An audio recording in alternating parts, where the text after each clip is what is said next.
tu vois, j'ai été porteuse de messages que je n'appliquais pas moi-même parce que je pense que j'ai pas arrêté de répéter pendant tout le podcast qu'il fallait pas avoir peur, etc. Mais moi, c'était exactement ce que je faisais. Je vivais dans la peur et c'est pour ça aussi que je restais un peu chez Accenture parce que j'avais, voilà, c'était un peu la sécurité, que ce soit financière, enfin voilà, d'avoir une situation stable. Ça me permettait, après l'achat d'un appart, au moins d'avoir ça, quoi. La priorité pour moi, c'était de souffler. Et je crois qu'avec ou sans meilleur pâtissier, ce sera arrivé en fait. J'aurais quitté Accenture parce que ça me correspondait plus. Enfin voilà, j'avais du mal à trouver du sens dans ce que je faisais au quotidien. Il faut un peu d'inconscience, un petit peu de folie aussi, parce que si t'es trop raisonnable, je pense que tu te lances pas, quoi. Et je crois que j'ai été trop raisonnable moi pendant des années, ce qui m'a fait un peu me dire ouais, stop, il faut que tu vives un peu le truc au jour le jour. Et voilà, t'auras des déceptions, bah tant pis, ça c'est comme ça et c'est pas grave. Je suis Charlotte Desrosiers Natral et je te souhaite la bienvenue dans Pourquoi pas moi en chemin. Ils ont osé écouter leur petite voix et ils ne le regrettent pas. Je t'invite à suivre le changement de vie de personnes exceptionnelles qui sont passées à l'action et sont en pleine sortie de leur zone de confort. Nous suivrons leur avancement, leurs peurs, leurs doutes, leurs réjouissances et le rôle de leur entourage. J'aurai le plaisir de les interviewer tout au long de ce fabuleux chemin grâce à un épisode trimestriel où vous pourrez leur poser toutes vos questions. Si vous voulez en savoir plus, rendez-vous sur pourquoipasmoi.co. En attendant, je vous propose un nouvel épisode de Pourquoi pas moi en chemin. Je suis très heureuse de vous présenter aujourd'hui notre deuxième rendez-vous avec Camille. Merci pour toutes vos questions envoyées sur le site ou sur Instagram. Quelle joie de voir mes invités dans Chemin Cheminé. Avant de laisser la parole à Camille, 2 petites informations. Il y a désormais une newsletter où vous pouvez vous inscrire en allant sur pourquoipasmoi.co où je vous pousse des contenus pour vous permettre d'écouter votre petite voix. Et aussi, je vous préviendrai quelques jours avant de notre deuxième rendez-vous avec Camille. Deuxième petite info, j'ai toujours besoin de vous pour faire connaître le podcast. Comment ? En vous abonnant sur votre plateforme d'écoute et en mettant 5 étoiles et un commentaire sur Apple Podcast. Allez, je ne vous fais pas plus patienter. À tout de suite dans l'univers de Camille Perrotte. Bonjour Camille. Salut Charlotte. Je suis hyper heureuse de te retrouver aujourd'hui et impatiente de savoir ce qui va se passer. Je crois que je ne suis pas la seule de ce qui s'est passé dans les 3 derniers mois. Quand on s'est quitté, tu étais au 3/5e chez Accenture et 2/5e, enfin entre guillemets 2/5e pour la pâtisserie, mais bon finalement c'était aussi ton week-end avec. Ouais. Où est-ce que tu en es aujourd'hui ? Alors, aujourd'hui, il y a quand même pas mal de choses qui ont changé. Donc, j'ai démissionné d'Accenture. Voilà, il y a maintenant 1 mois. Donc, bon, là, ma fin effective, c'était début septembre. Donc là, c'est tout récent, il y a 2 semaines. Et puis, entre-temps, j'ai aussi passé le CAP. Mais bon, le gros changement, c'était quand même la démission parce que c'est vrai, on en parlait à ce moment-là, j'étais vraiment dans le questionnement. Ouais. Je savais pas encore comment me positionner, mais je crois que ça m'a aidé le podcast au final à faire aussi à poser des mots sur ma situation et le fait de me dire que c'était maintenant et qu'à un moment il fallait. En plus, tu vois, j'ai été porteuse de messages que je n'appliquais pas moi-même parce que je pense que j'ai pas arrêté de répéter pendant tout le podcast qu'il fallait pas avoir peur, etc.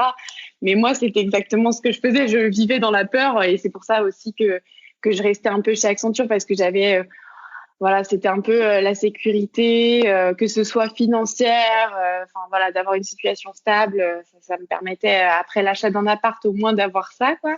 Et en fait, je me suis dit que voilà, c'était maintenant qu'il fallait y aller. Donc voilà, j'ai pris une grande bouffée d'air et je me suis lancée.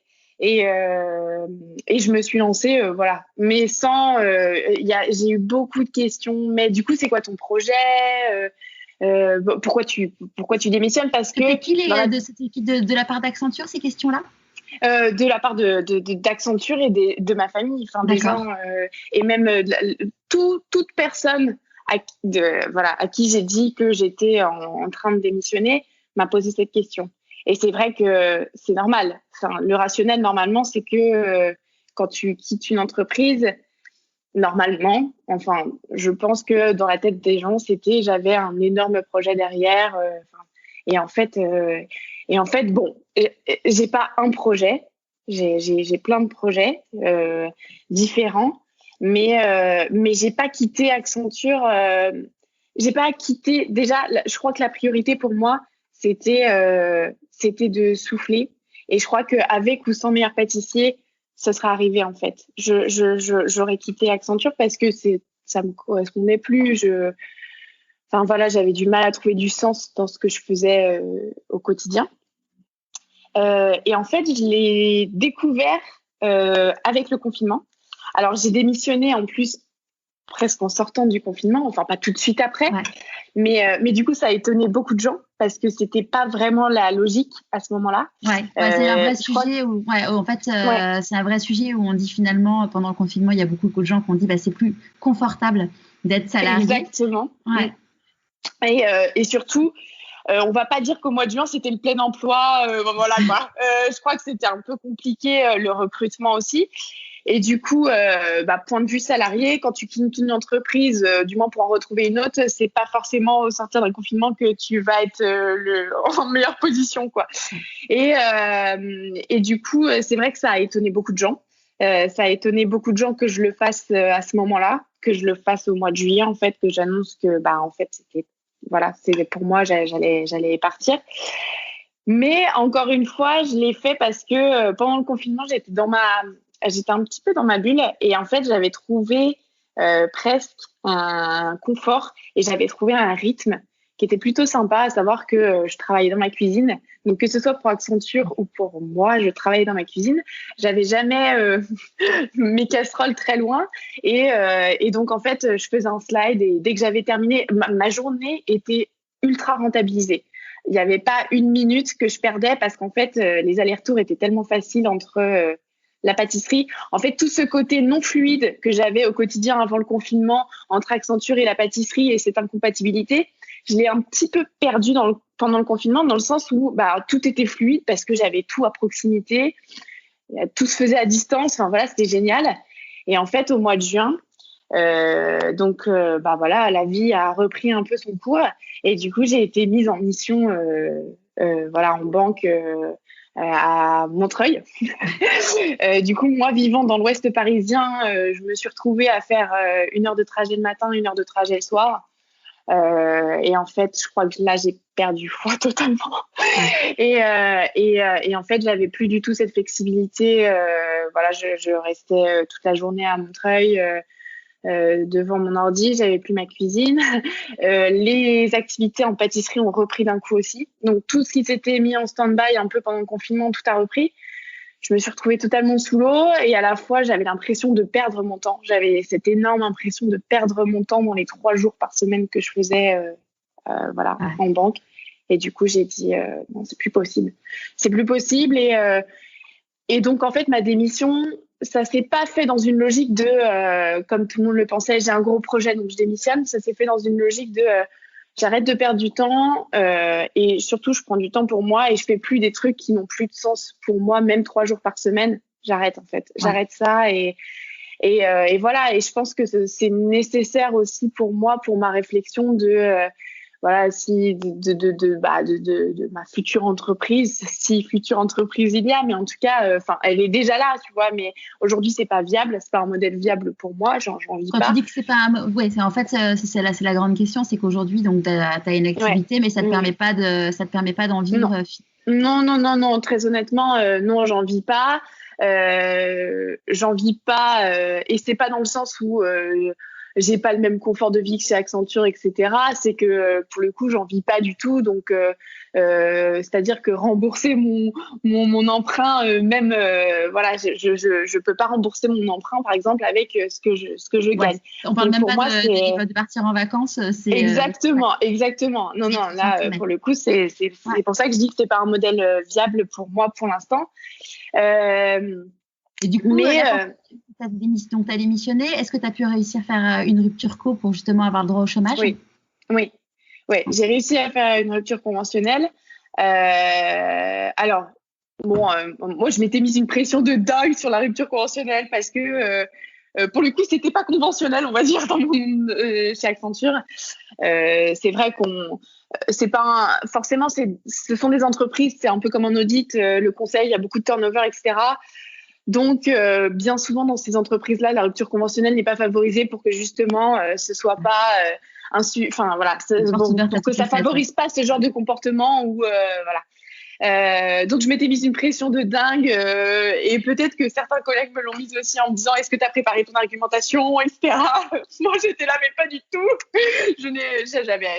J'avais pas préparé d'argumentaire spécial parce que dans le sens où pour moi, c'était assez logique en fait. Enfin, que après l'émission déjà, et je crois que d'ailleurs c'est pour ça que c'est passé, ça a été aussi facile la négociation, c'est que pour le coup mon boss m'a dit mais en fait je suis même étonnée que ça arrive que maintenant parce que ça devait arriver et que voilà, même si je pense que j'étais pas un mauvais élément, je sais pas si j'étais le meilleur non plus, mais en tout cas j'étais pas voilà, je plombais pas du tout l'entreprise, je pense que je travaillais quand même toujours assez bien chez Accenture, mais ils sentaient que j'avais la tête ailleurs. Et c'est sûr. Et c'était compliqué à gérer pour moi, pour eux. D'avoir quelqu'un au 3/5e en conseil, c'est pas forcément évident.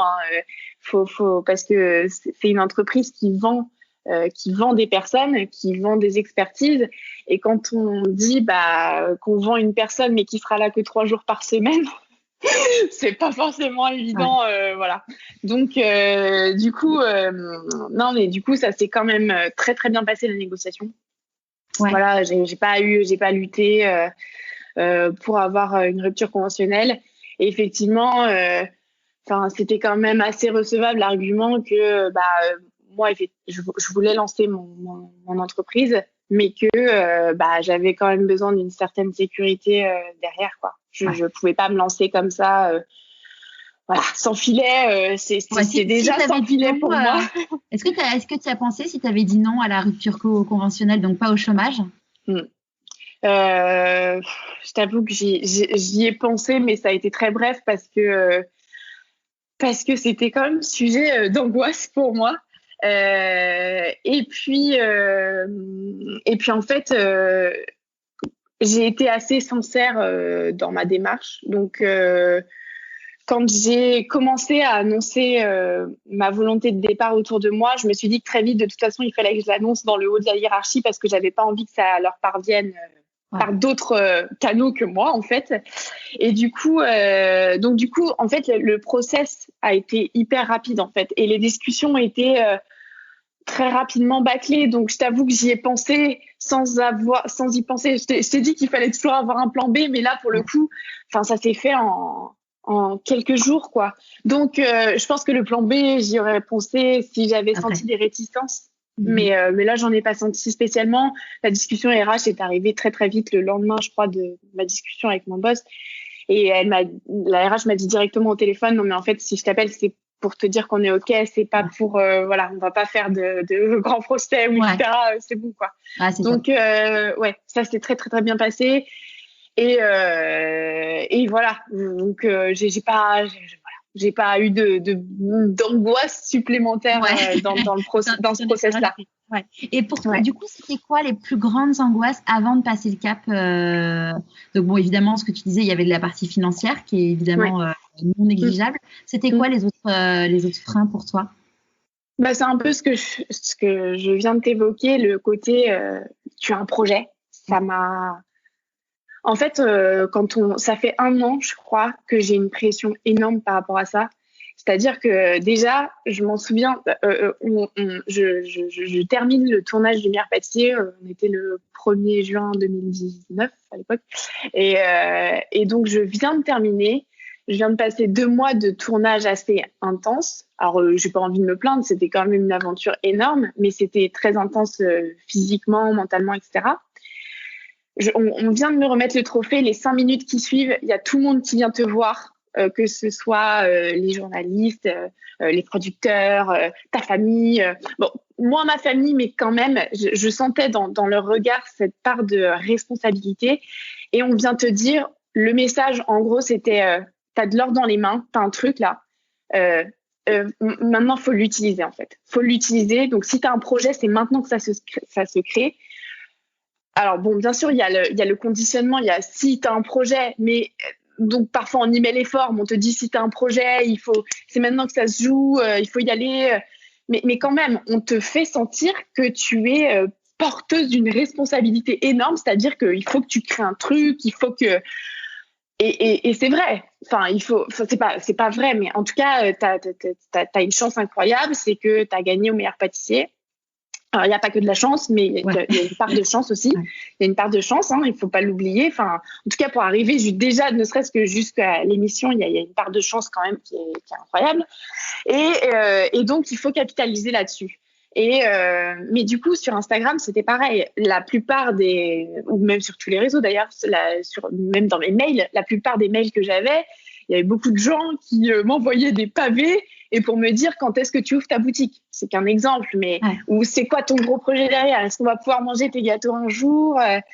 Et du coup, ça c'est en fait, on te met inconsciemment un truc dans la tête qui fait que tu dois avoir un gros projet. C'est ton gros projet. Et en fait, donc ça a été en fait toutes mes journées presque se sont focus là-dessus, c'est savoir c'est quoi mon gros projet quoi. Et du coup, je suis arrivée donc au 3/5e. Effectivement, j'avais besoin de ces 2 jours par semaine, mais c'était pour faire des choses variées. J'avais plein de petites choses différentes. J'avais un livre quand même à assurer. J'avais des partenariats sur les réseaux. Je faisais un petit peu de consulting pour certains restos à Paris. Mais c'était pas un énorme projet. J'allais pas lancer mon resto, j'allais pas lancer ma boutique. C'était des petites activités qui me faisaient tellement plaisir à moi, mais qui, d'un point de vue financier, me rapportaient pas énormément. Mais par contre, d'un point de vue bien-être, ça me rapportait vraiment beaucoup. Mais du coup, j'avais cette angoisse de me dire, en fait, je peux pas quitter Accenture parce que ce gros projet, je l'ai toujours pas, quoi. Et en fait, j'ai arrêté de me dire, écoute, arrête de te mettre la pression pour les autres et arrête d'essayer d'avoir un gros projet pour les autres, pour leur dire, OK, j'ai mon gros projet, c'est bon, donne, je peux passer à autre chose sur ma to-do. En fait, non, si j'ai quelque chose à devoir, c'est juste à moi-même, c'est pas d'avoir un gros projet pour les autres. Et du coup, j'avais besoin de cette pause chez Accenture pour moi-même. Et du coup, j'ai dit, je prends cette pause qui est nécessaire, que j'ai un gros projet en pâtisserie ou pas, en fait. Ouais, non, c'est génial. Ouais. En fait, ce que tu dis, c'est qu'en fait, tu le fais pas pour les autres, tu le fais pour toi, en fait. Et je pense que ça change tout. Mais c'est vrai qu'il faut arriver à switcher dans le mindset là-dessus, quoi.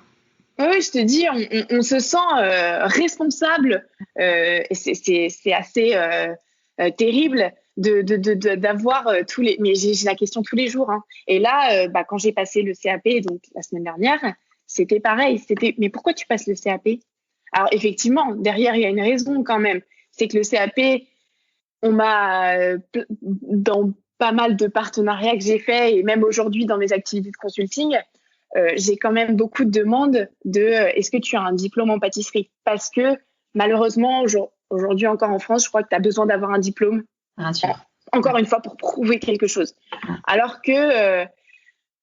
normalement, j'ai envie de te dire, si j'assure le travail et en plus, il y a eu le meilleur pâtissier. Je crois qu'aujourd'hui, mon Instagram, ça fait une bonne carte sur mes capacités de savoir créer un gâteau ou de le faire, et même en des temps limités. Mais c'est pas suffisant. Ça reste une société où tu as besoin d'un diplôme qui te fait une carte en plus. Et donc voilà, c'est pour ça que j'ai passé le CAP. Mais il y a beaucoup de gens qui m'ont dit, mais du coup, c'est quoi ton projet? C'est quoi ton projet derrière le CAP? Comme si... et moi, le CAP, pour l'instant, c'est juste une sécurité. C'est pas nécessaire. Mais en tout cas, je sais que ça peut arriver et qu'on me le demande et que ce soit un diplôme obligatoire dans une future vie, dans une de mes futures vies. C'est justement une question qui m'a été posée sur Instagram quand j'ai dit que j'allais te réinterviewer. Et donc, il y a beaucoup de personnes qui ont posé des questions. Il y a une personne qui me demandait si on pouvait intégrer des pâtisseries sans diplôme avec ton parcours. Oui. Oui, d'intégrer, tu veux dire une boutique, une équipe. Vu son message, je pense que c'est ce qu'elle voulait dire. Ouais. Je pense que c'est possible. Enfin, c'est même sûr. C'est possible. Moi, je l'ai fait sans diplôme. Voilà, j'ai déjà fait des stages en pâtisserie. Je pense que même sans la carte du meilleur pâtissier, j'ai des exemples en tête de personnes qui ont fait des stages, qui justement se posaient la question d'une éventuelle reconversion et avant même de passer le CAP, ont tenté des stages en pâtisserie. Je pense qu'aujourd'hui, il y a quand même une majorité de chefs qui ont une ouverture d'esprit et qui permettent ça. Ouais. Et même dans des établissements assez prestigieux. Donc, franchement, il n'y a pas de limite. Et heureusement, le diplôme le CAP n'est pas quelque chose qui va déterminer ta vie. Et si tu as vraiment envie de te lancer en pâtisserie, il y a toujours cette possibilité de commencer par un stage sans même avoir le diplôme. Et d'ailleurs, je pense que c'est bien de le faire. Ouais, c'est très bien. Et c'est pour ça que d'ailleurs le diplôme du CAP va changer. Je crois qu'il y a très peu de gens qui le sont au courant qui sont au courant de cette réforme parce que encore aujourd'hui, du coup, comme j'ai passé le CAP, j'en ai un peu parlé, sur les réseaux. Et du coup, j'ai eu beaucoup de personnes qui m'ont dit oui, j'ai trop envie de le passer l'année prochaine. C'est un gros challenge, mais je veux le passer. Sauf qu'en fait, il y a très peu de gens qui sont au courant que maintenant, en candidat libre, le diplôme va totalement, l'examen va totalement changer. Il y a des mois de stage obligatoires. Donc, en fait, il faudra faire 3 mois et demi, dans mes souvenirs, 3 mois et demi de stage obligatoire. Autant dire que 90% des candidats libres aujourd'hui qui le passent ont une activité professionnelle à côté. Ça va quand même restreindre beaucoup, je pense, les ardeurs de pas mal de candidats. Ouais, si tu es en candidat libre, c'est justement parce que tu bosses à côté, quoi. Exactement. En général. Alors moi, c'est ce qui a déterminé un peu. C'est ce qui m'a dit qu'il fallait que. Voilà, je me suis dit, il faut que je me lance cette année parce qu'en fait, l'année prochaine, j'aurais pas forcément le temps de faire 3 mois et demi de pâtisserie, de stage dans une boulangerie-pâtisserie. Du coup, je me suis dit, c'est maintenant, c'est cette année. Alors, je saurais pas te dire si je suis pour ou contre. Ces mois de stage maintenant qui sont obligatoires. En tout cas, ça revient à ce qu'on se disait. C'est quand même un plus pour moi dans ma tête. Je me dis, ces stages, ça va permettre à plein de personnes de réaliser que soit ils sont faits pour ça ou soit ils le sont pas. Et du coup, à partir de ce moment-là, soit tu vas jusqu'au bout de la démarche. Donc, quoi qu'il arrive, je pense qu'il faut aller jusqu'au bout de la démarche. Il faut aller jusqu'à l'examen, etc. Mais je pense que quand tu as passé 3 mois et demi de stage en boulangerie-pâtisserie, il y a beaucoup de personnes qui auront des illusions aussi. Voilà. Donc, je le sais parce que même moi, je l'ai eu. C'est pour ça que je me suis dit, jamais je vais ouvrir une boutique. Je suis pas faite pour ça. Je suis pas faite pour la production de centaines de gâteaux par jour. Je suis pas faite pour fabriquer que des crèmes dans une journée et puis le lendemain de m'attaquer juste à la confection d'un biscuit, etc. C'est pas mon truc. J'aime bien créer un gâteau de A à Z. Je suis pas dans une logique de laboratoire. Et donc, en ça, c'est quand même bien le CAP parce qu'à la base, c'est censé former des gens qui les professionnaliser, en fait. Et je pense qu'il y avait beaucoup de candidats libres qui l'ont passé dans les années, ces dernières années, qui n'en ont pas fait forcément grand-chose ou alors qui sont allés du coup jusqu'au bout de la démarche et qui, juste après le CAP, se sont lancés dans un apprentissage, qui ont intégré des brigades, des boutiques, etc. Et qui se sont dit waouh, en fait, c'est pas fait pour moi, quoi. Et du coup, ça c'est dommage. C'est dommage. Et donc, je pense qu'ils veulent restreindre aussi l'accès au CAP aux personnes qui le veulent vraiment et qui ont ce but de vraiment se professionnaliser dans la pâtisserie, quoi. Ouais. D'ailleurs, tu disais en effet que tu adores créer des recettes originales et clairement, t'es hyper douée pour ça. Et il y a une personne du coup aussi qui me posait cette question sur Instagram sur où est-ce que tu vas chercher cette créativité, parce qu'en effet, reproduire un gâteau, c'est une chose, en inventer un autre, c'en est une autre. Oui. Alors déjà, j'ai envie de te dire, on ne crée pas à partir de rien. C'est-à-dire que j'ai quand même commencé par refaire des recettes de chef ou des recettes existantes qui fonctionnaient. La personne qui te dira oui, c'est ma création, etc. On ne crée pas à partir de rien, donc tu as forcément des bases et tu as forcément construit à partir de recettes que tu connaissais, que tu as peut-être un peu modifié, mais tu ne pars jamais de rien. Et donc mes inspirations, c'est des visuels que je peux voir passer de gâteaux. Ça peut être des mélanges de visuels. Ça peut être, moi je disais beaucoup, je me suis beaucoup inspirée pendant mes vacances. Par exemple, quand j'allais en Italie, moi j'adore la cuisine italienne, que ce soit le sucré ou le salé. Et en fait, de gâteaux basiques que j'ai goûtés dans mes voyages et que j'ai voulu retransformer en des choses un peu plus complexes, point de vue visuel. On part d'un simple tiramisu ou, par exemple, moi, j'ai notre dessert préféré avec mon copain, ça s'appelle la crostata au ricotta et au chocolat. C'est un dessert qu'on avait goûté à Rome.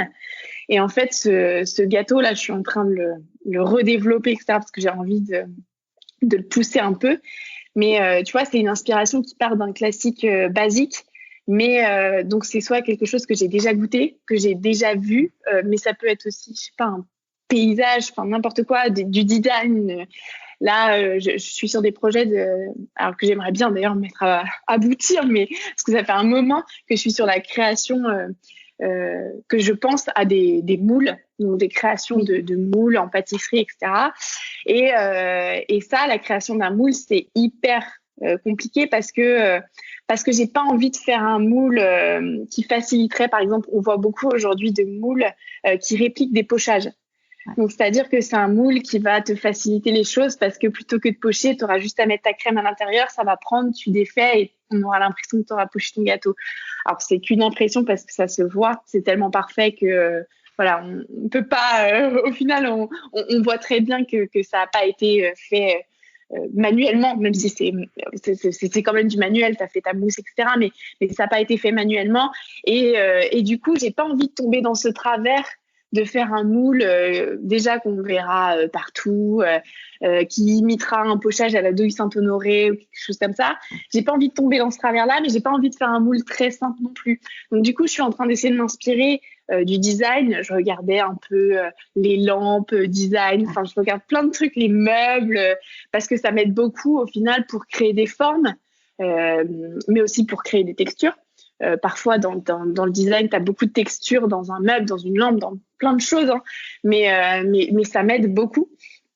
Mes inspirations, en fait, elles sont conscientes et inconscientes, j'ai envie de te dire. Donc, la partie inconsciente, je peux pas trop te la décrire. Ouais. Je pense que c'est du visuel, enfin, c'est des choses que... tu t'inspires de tout, en fait. Exactement. Ouais, mais par contre, j'ai pas envie de te dire que... parce que ça, c'est pareil... je trouve qu'il y a un travers aussi là-dessus, enfin surtout en pâtisserie, je le vois beaucoup parce que il y a plein de gens aujourd'hui que ce soit je pense que c'est majoritairement sur les réseaux, mais qui te disent oui, t'as copié sur tel ou tel chef. Mais en fait, il y a tellement d'inspiration, de sources d'inspiration multiples aujourd'hui et visuelles sur les réseaux que parfois c'est pas de la copie inconsciente, j'ai envie de te dire, mais c'est même plus de la copie parce qu'en fait il y a tellement de choses et puis ça va tellement vite. Enfin, je veux dire, tous les jours il y a un visuel différent qui est créé, il y a une technique de pochage qui est créée, qu'en fait parfois t'en as deux qui ont la même idée, qui font des rapprochements de choses et en fait tu ne crées pas de nulle part. La création, elle vient forcément j'ai envie de te dire, il y a une base, quoi. Et donc, ce truc parce que c'est pareil, moi, la critique, je l'ai beaucoup eu après Le Meilleur Pâtissier. Bon, ça m'a fait rire doucement. Je prends du recul par rapport à ça aussi, mais comme quoi j'avais copié sur sur tous les grands chefs, etc. Mais en fait, déjà, on est amateur. Donc, il faut bien qu'on commence quelque part. En fait, j'ai envie de te dire, un amateur comme ça, il se transforme pas pâtissier du jour au lendemain. Et donc, c'est des conneries de dire ce gâteau-là, je l'ai créé de A à Z. Mais en fait, ta ganache montée, t'as appris la technique, tu l'as forcément pris sur un grand chef. Ton tiramisu, t'as appris à le faire quelque part, tu vois. Donc, j'ai envie de te dire, c'est des critiques, voilà, qui sont un peu faciles, quoi. Ouais, c'est un peu de la jalousie, c'est un peu de la jalousie mal placée. Je sais pas. Oui, de toute façon, il y a beaucoup de choses qui tournent là-dessus. Je pense aujourd'hui sur les réseaux, il y a beaucoup de jalousie, etc. Mais c'est vrai que s'inspirer, c'est pas toujours copier, en fait. Faut arrêter. Et puis s'inspirer, ça part toujours d'une copie, j'ai envie de te dire. Ça part toujours d'une réplique. Inconsciemment, s'inspirer, c'est créer à partir de quelque chose. Donc tu pars bien d'une copie, en fait. Voilà, tout simplement.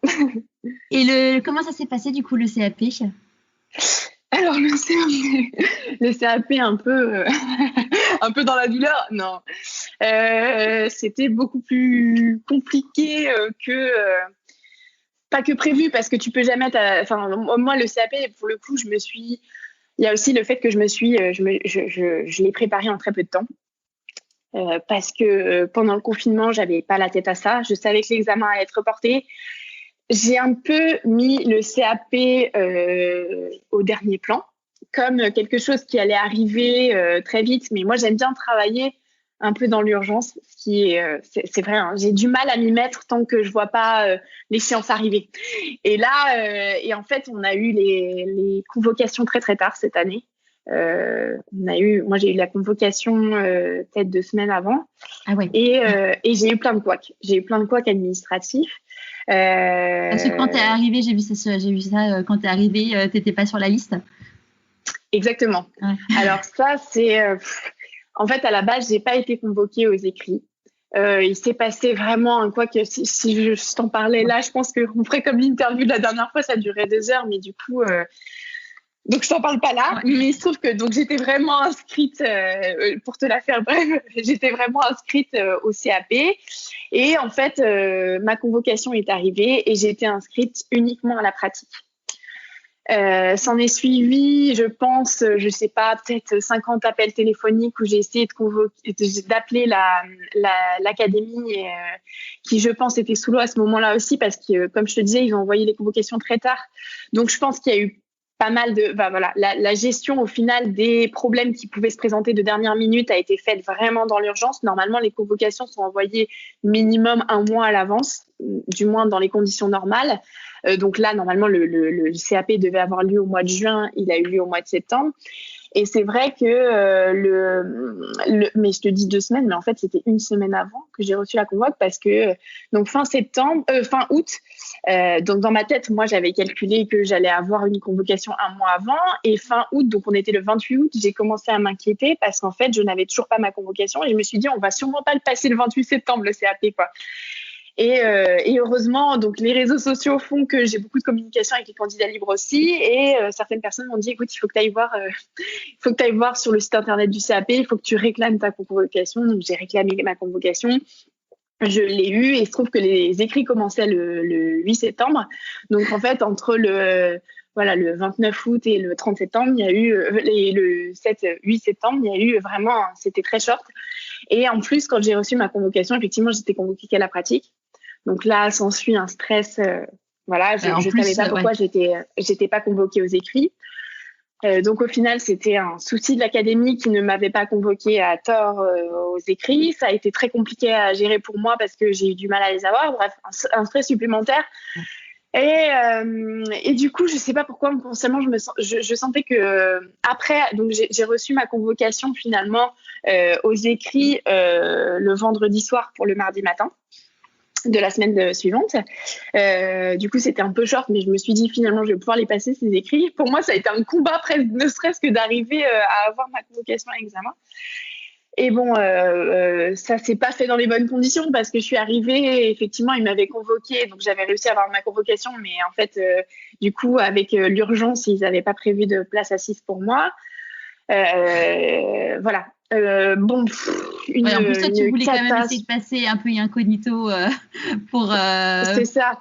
Alors, j'ai pas envie de te dire, j'ai pas envie de créer le truc en me disant, je suis la resta qui est arrivée dans la place et tout. Mais en fait, j'ai forcément reconnu dans cet univers-là particulier, quoi. Ouais, c'est ça. Et j'avais pas, en fait, ce pourquoi j'avais pas envie j'adore le contact avec les gens dans la rue. C'est pas un problème qu'on me reconnaisse, etc. Mais je me suis dit que ce jour-là, ça pouvait créer une source d'angoisse supplémentaire parce que parfois, il y a des situations que tu contrôles plus, dans le sens où quand il y a une personne qui te reconnaît parmi la foule, je l'ai vécu dans des salons culinaires où là, en plus, tu es potentiellement avec des gens qui adorent ça, donc qui te reconnaissent directement. Et où là, il suffit d'une personne qui te demande une photo, tout le monde tilte d'un coup et tout le monde arrive vers toi et ça peut créer... Enfin, vraiment, ça crée des moments un peu angoissants. Alors, c'est chouette, mais juste avant un examen, c'est pas du tout propice à ça. T'as besoin d'être focus. Ouais.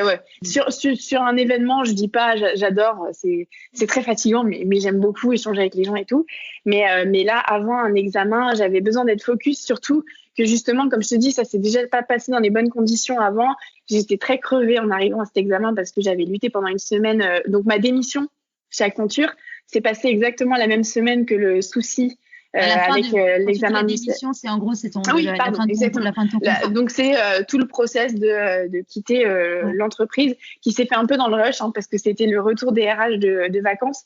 Donc ça s'est fait tout d'un coup chez Accenture. Pareil, voilà, c'était le retour de vacances pour tout le monde et du coup ça n'a pas été forcément bien géré. On m'a appelé le lendemain pour que j'aille rendre mon PC, j'ai même pas eu le temps d'envoyer un mail de départ. Du coup, je pense qu'il y a plein de gens qui vont apprendre via ce podcast que j'ai démissionné d'Accenture, qui ne l'avaient pas forcément en tête parce que j'ai même pas pu envoyer de mail de départ bien réfléchi parce que j'ai dû rendre en plus dans des conditions Covid de mon matériel, etc. À côté de ça, j'avais le CAP que je gérais où j'avais du mal à avoir mes convoques, etc. Je suis arrivée un peu sur les rotules la semaine d'après aux examens. Parce que j'avais dû gérer des choses qui étaient un peu source de stress et de fatigue inutilement d'ailleurs, parce que je considère que l'administratif, ça devrait pas être autant source de fatigue, mais du coup, c'est pour ça que je voulais pas forcément être reconnue. Après, de toute façon, est arrivé ce qui est arrivé. J'ai dû traverser la salle d'examen de toute façon parce qu'on ne trouvait pas de place alors que tout le monde était assis, donc il y a beaucoup de gens qui ont levé la tête, beaucoup de gens qui m'ont reconnue. Donc c'était mignon, mais j'avais beaucoup de personnes qui m'attendaient à la fin de l'examen pour me dire que ils m'avaient vu et que ils espéraient que ça se soit bien passé, etc. Et donc au final, ça s'est bien passé, c'était très gentil, assez bienveillant, il n'y a pas eu d'émeute et c'était génial et tant mieux. Et de toute façon, le lendemain, comme j'avais posté ma journée, parce que je crois que ça m'a fait du bien aussi de le partager sur les réseaux, j'ai posté ma journée parce que j'ai trouvé, au final, j'en rigolais, de tout ce qui m'est arrivé, d'avoir dû traverser la salle avec l'accompagnant au milieu du hangar à Porte de Versailles. C'était, je me suis dit, il n'y a qu'à moi que ça peut arriver ce genre de truc. Je suis avec ma casquette et au final, je suis obligée de marcher devant tout le monde. et du coup, j'en ai ri et je l'ai partagé sur les réseaux et du coup tout le monde le lendemain était au taquet pour me reconnaître parce que pour trouver où j'étais et tout le monde de toute façon avait vu où j'étais. C'est pas où est Charlie, c'est où est Camille, quoi. Mais ça s'est super bien passé le lendemain aussi, donc voilà. Est-ce que ça te rajoute une charge mentale supérieure par rapport à n'importe quel candidat du CAP, le fait d'avoir ta notoriété, d'avoir gagné le meilleur pâtissier? Ah ouais, complètement. De dire non, ce serait mentir. Alors pas aux écrits. Parce que les écrits, on les passe, on est dans sa bulle et on est avec sa copie. Par contre, à la pratique, là, en l'occurrence, on était 7 vendredi dernier à la pratique du CAP. Donc, c'est une épreuve qui se déroule sur 7 heures. C'est très, très long. Il faut sortir 4 productions différentes. Là, mon sujet, c'était, j'avais 16 éclairs, 16 pains au chocolat, une charlotte, une tarte. T'as 7 heures. Et là, on est tous dans la même cuisine. Et pour le coup, alors je sais pas si on m'a reconnu, les candidats, en tout cas les autres candidats m'ont reconnu parce que il y en a plein. Alors ils ont eu la politesse de faire semblant de pas me reconnaître à la pause parce qu'on a tous mangé ensemble et c'était mais du coup toi c'est quoi, tu fais de la pâte. Alors il y a une question qui m'a mis la puce à l'oreille parce qu'il y a une personne, je pense, qui de manière un peu pas maladroite, mais je pense qu'elle savait pas quoi me dire parce que du coup tout le monde savait pertinemment qui j'étais, mais du coup et tout le monde se posait des questions et je pense que j'étais la grande oubliée des questions et on s'est dit mince, il faut qu'on lui pose une question sinon elle va sentir qu'on l'a reconnue, donc on m'a dit mais du coup toi tu fais de la pâtisserie. Et ça m'a fait rire parce que j'ai dit bah oui, a priori si je suis là je fais de la pâtisserie, mais c'était histoire de dire bon on t'a reconnu, mais on fait semblant de pas te connaître. Et du coup, c'était très gentil. Après, la plupart des gens sont venus me parler sur les réseaux en me disant bon, je savais que c'était toi, mais je voulais pas te mettre dans une position inconfort. Ouais, c'est sympa. Ouais. Et donc, on se sent quand même, voilà, on se sent encore une fois responsable d'un truc. Je pense que je me mettais la pression toute seule. Et maintenant, d'ailleurs, j'ai pris ce recul pour me dire arrête de te sentir responsable de ta position de meilleure pâtissière ou je sais pas, de gagnante du meilleur pâtissier. Parce que c'est vrai qu'on m'a répété pendant des jours et des jours, non mais c'est bon, le CAP, tu vas l'avoir les doigts dans le nez.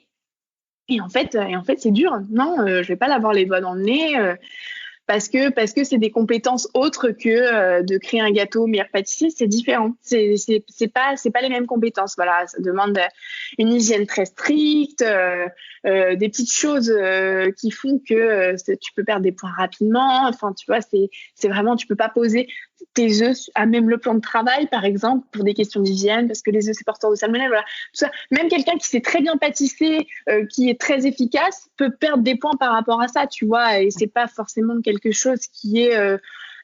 voilà, tout le monde ne sait pas qu'il faut poser ses œufs qu'il faut pas poser ses œufs à même son plan de travail, ou du moins qu'il faut tout essuyer après, tu vois, c'est des choses...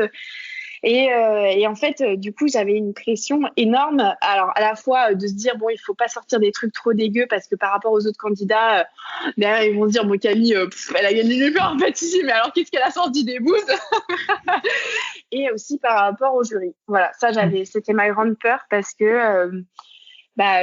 alors le jury, quand il te reconnaît, je pense que tu peux avoir des gens qui sont très bienveillants et qui ont pris ce recul de se dire bon, ok, elle a gagné le meilleur pâtissier, c'est pas pour ça qu'on va lui mettre une pression extrême, mais t'as l'autre travers qui peut être que en fait, on attend des choses de toi. Encore une fois, on attend des choses de toi supérieures aux autres.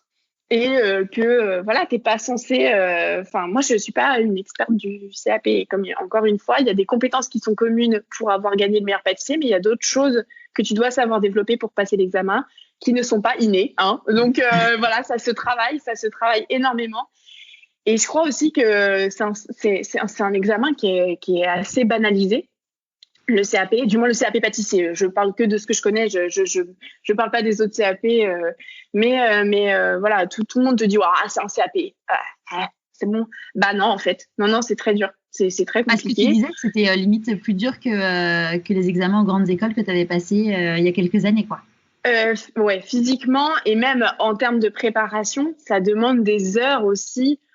Qui sont franchement comparables à ce que moi je passais le nez dans les bouquins, quoi. Donc franchement, et le jour J, 7 heures debout à faire des allers-retours et à pâtisser. Alors j'y étais un petit peu préparée et heureusement parce que je t'ai dit, je l'ai passé. Je me suis préparée trop rapidement pour ça et pour le CAP. Mais j'avais quand même une petite base qui est de savoir pâtisser quand même, de savoir gérer son temps. Je pense que ça, le meilleur pâtissier, ça m'a vraiment conditionné quand même pour le coup. Savoir gérer mon temps, je sais en combien de temps je peux faire une pâte à tarte, je sais combien de temps ça va prendre, je sais gérer, je sais pas, des prises au froid, etc. Donc ça m'a quand même bien aidé.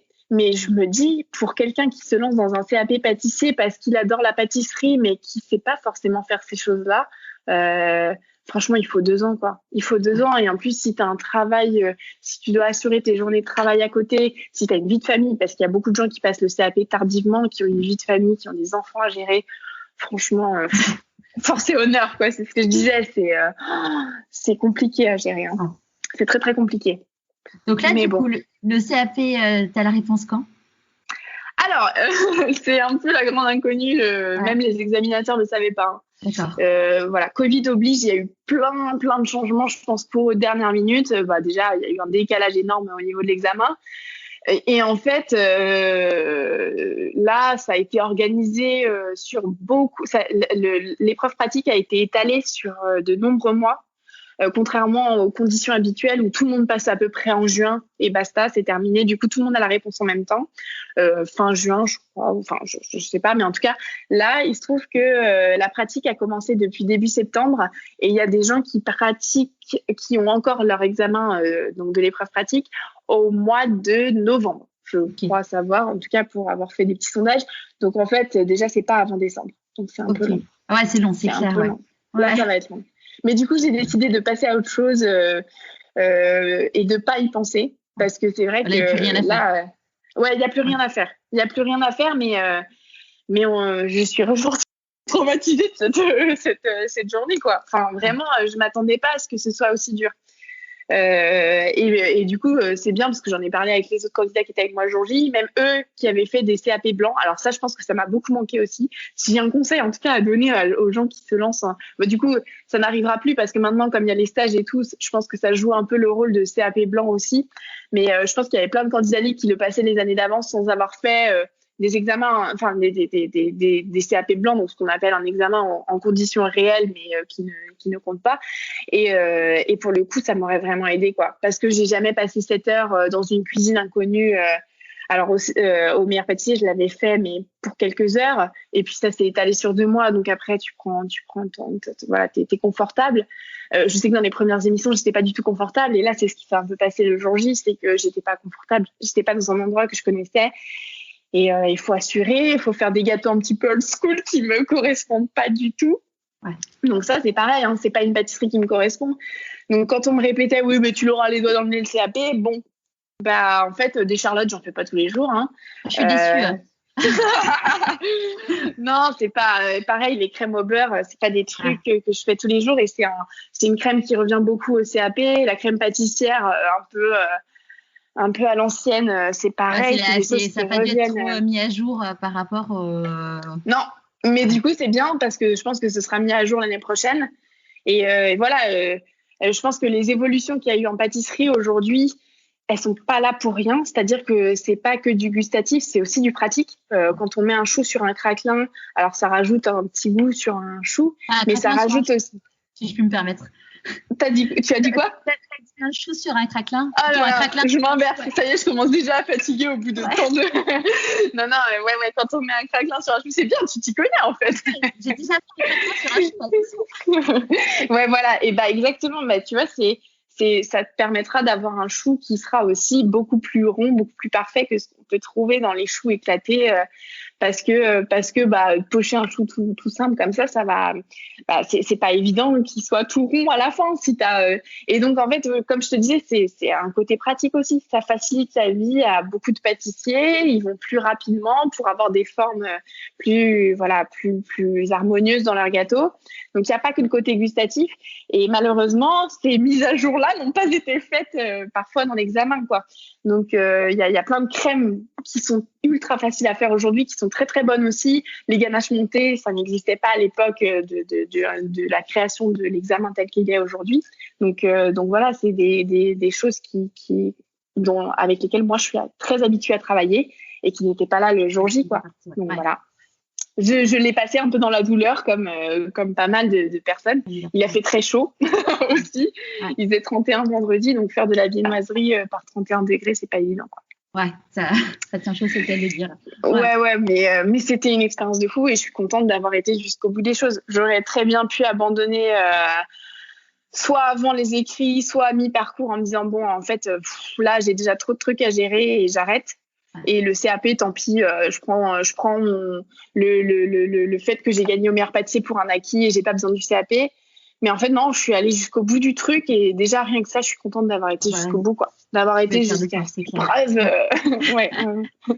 Et comment ça s'est passé suite à la diffusion de l'épisode du premier rendez-vous ensemble? Est-ce que tu as eu des feedbacks de ta famille, de ton entourage qui ont appris des choses qu'ils ne savaient pas? Alors, de ma famille... alors ils ont écouté, ma maman toujours aussi sensible me dit j'ai chialé, je sais même pas pourquoi. Mais elle pleure pour chacune pour chaque projet que j'entreprends ou pour chaque chose que je fais qui est un peu nouveau pour elle, elle est toujours hyper enjouée, donc ça changera pas, mais ça me fait super plaisir. Mais je crois que comme je suis super transparente avec eux, ils ont pas appris grand-chose. Par contre, par exemple, ma communauté Instagram a beaucoup appris sur moi parce que c'est bien, on n'a pas parlé que de pâtisserie.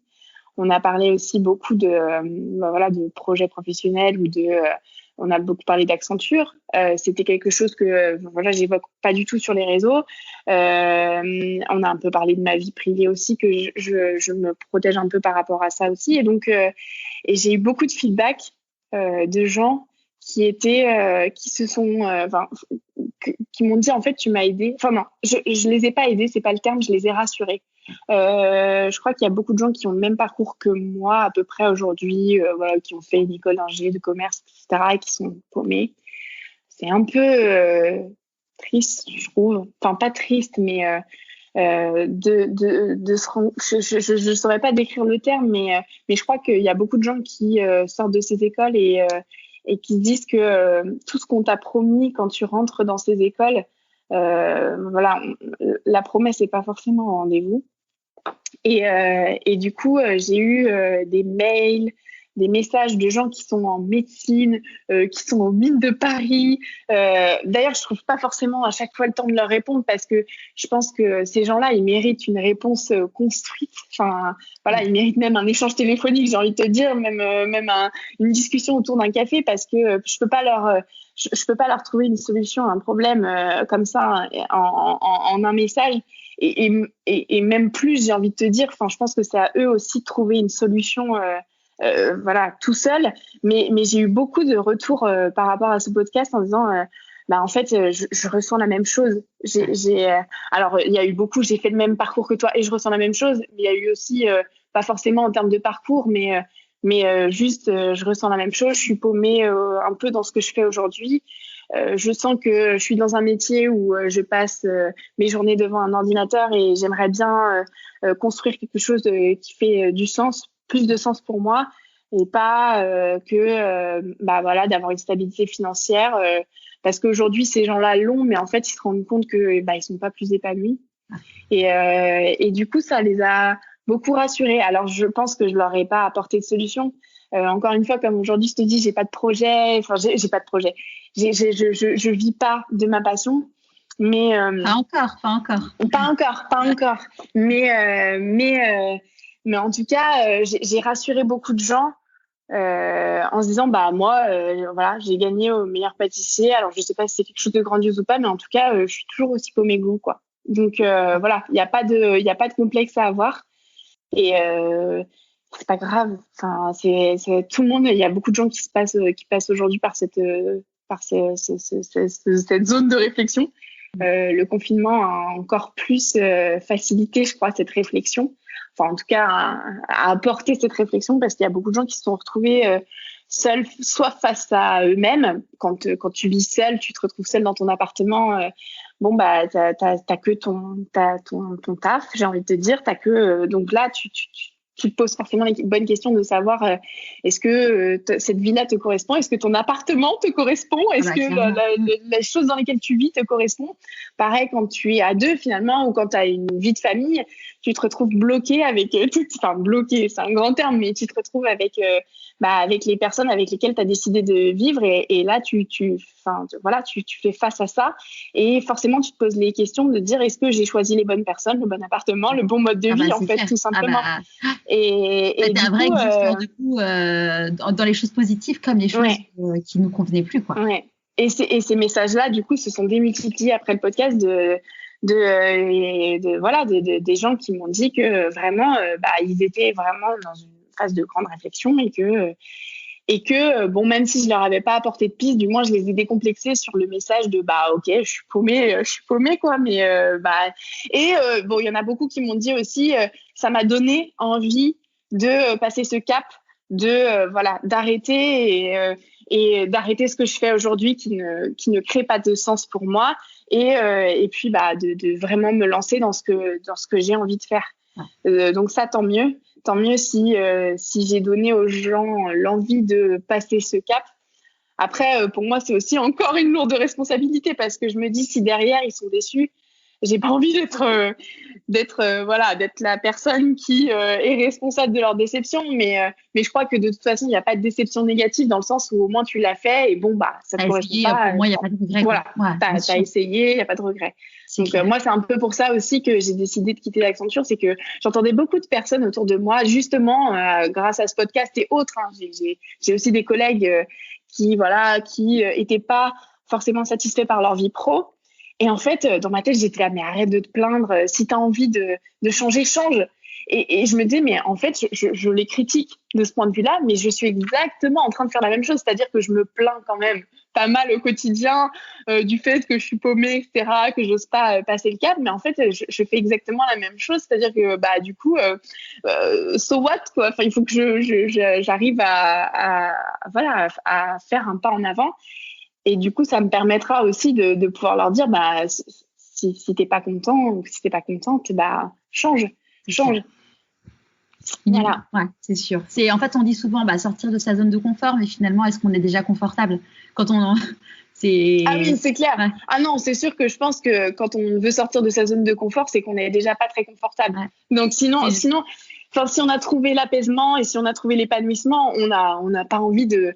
Alors, si tu peux vouloir te challenger tous les jours, mais j'ai envie de te dire, si tu as envie de te challenger tous les jours, c'est que c'est un confort pour toi de te challenger tous les jours. C'est que voilà, t'as trouvé ton rythme, tu sais que ça te booste.